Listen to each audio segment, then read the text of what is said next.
everyone, happy holidays to you all. I'm Dakian.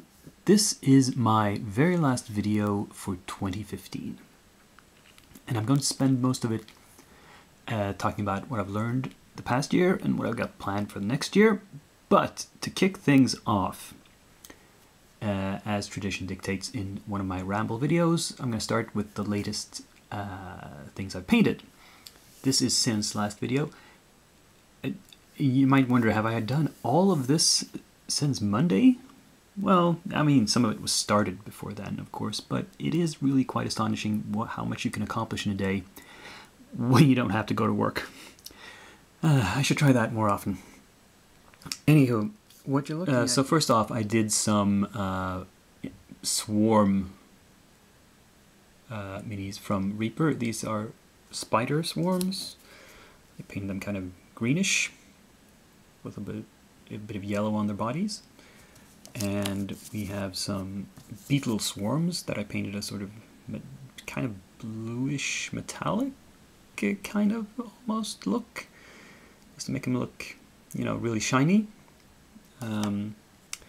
These things are treasure tokens. These are the new treasure tokens for Frostgrave that came with when you pre-ordered the Thaw of the Lich Lord expansion. So there's a pot of gold that's spilled out on the floor. There's a hand of glory. Well, no, it's kind of a bronze or golden hand that's setting off flames. And here we have a skeleton with a crown lying in pieces on the ground. And some snow added, of course, because it's Frostgrave. Staying within Frostgrave theme, we have the lady I painted up to be a kind of, oh, good thing she's metal, she's solid, an apothecary. So I painted her in a kind of drab, greenish camouflage colors because this is someone who wanders the wilderness alone searching for herbs or whatever, and she doesn't want to stand out. But she has some brighter clothes underneath. In the nature theme, we have this druid from Black Hat Miniatures, which I also painted a green robe, but slightly brighter, and kind of bright blonde hair, not very natural. Hair isn't that yellow, actually, but this is fantasy. And finally, the last for this year of my Christmas Sophies from Reaper. This is the 2009 Sophie, which the new thing I experimented with here was painting the wing membranes essentially the same color as her skin. You might not be able to tell because the texture is very different, and I didn't highlight the wings as much. I left them slightly darker, especially on the insides, than the skin. The skin was brought up to be slightly paler, but otherwise that was the idea. And then the bones are, well, the bone color essentially. It's got a little bit of mistletoe hanging there. She wants to be kissed, apparently. Anyway, I have tons more of the special Christmas themed minis from Reaper. So I'm well supplied to paint Christmas projects for the coming several years, actually. I don't want to do them all at once. I'll space them out. Anyway, that's what we have done up until December 31st, 2015.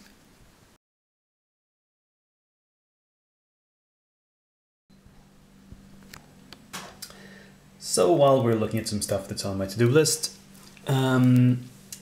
you might notice that I just barely squeaked by a win there. My statistics are more painted than purchased by the skin of my teeth, and also by being creative with my numbers a little bit, I have to admit, because I've changed the way I list things. I used to list things as purchased when I paid for them and placed the order. But I've discovered that's not a smart way to do things, because I don't always know exactly what's in an order, because I place a lot of orders for promotions and sales and various things where you get extra stuff tossed in and you don't know in advance how much or what exactly. So I've started listing stuff only when it arrives in my mail, or you know, when I take it home from a store, which is not that often. Most of it is by internet order.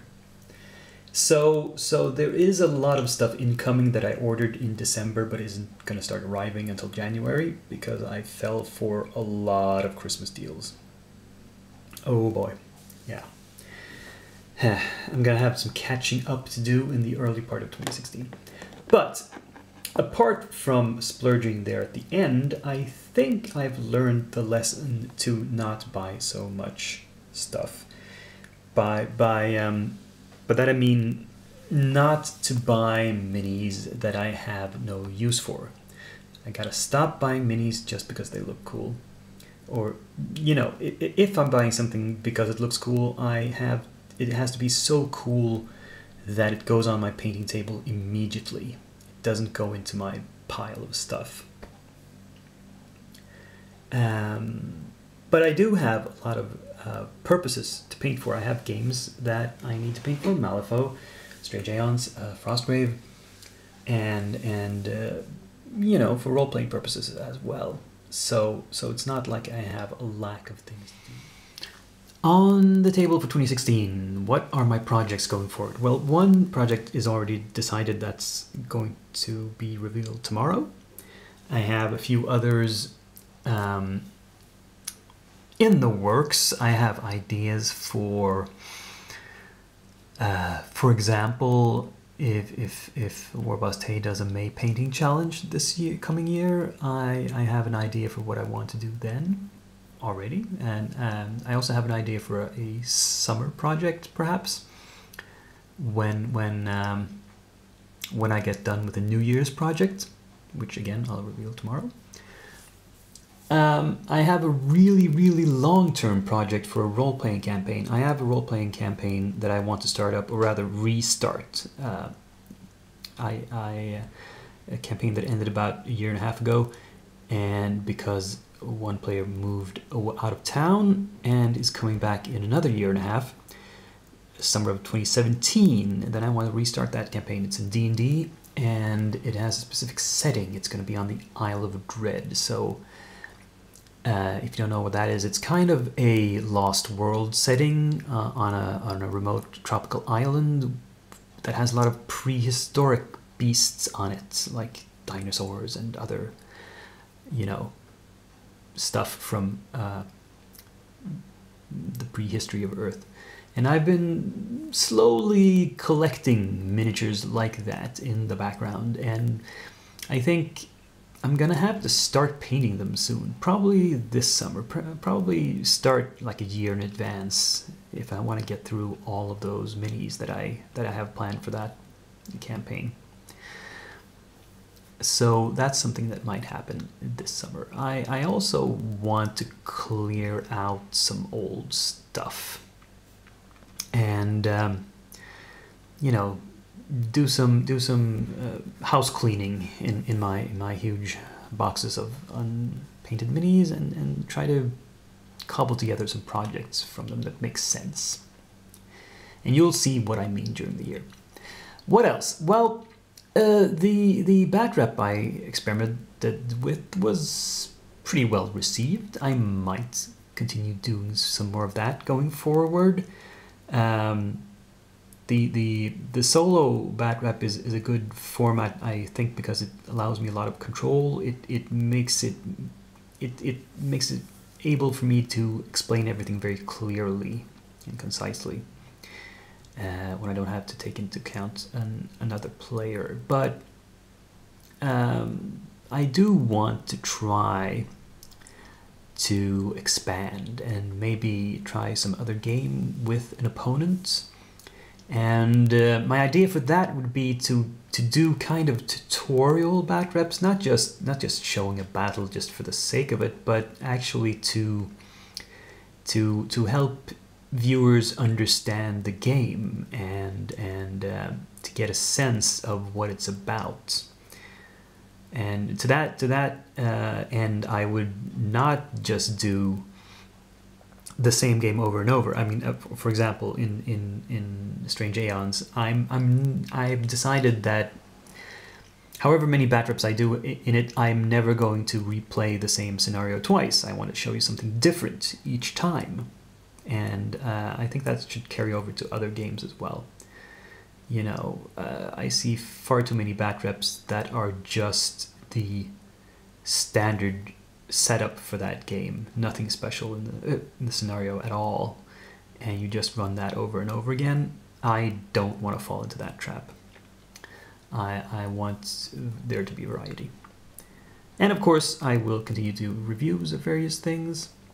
I'm not sure if I want to expand into movie reviews. It's difficult when I can't show you clips of the movie, and I don't have the ability to edit, well, the technical capabilities, I should say, the equipment needed to sort of rip stuff from DVDs and edit into a video and so forth. So it would just be me talking, and I'm not sure how much fun that would be, but well, we'll see. Books are coming anyway, and games. Yeah, I think that's about it. Yeah, so this is the end of 2015. Happy New Year. See you next year. Very early next year, actually. But until then, I'm Dakian, and I'm signing off.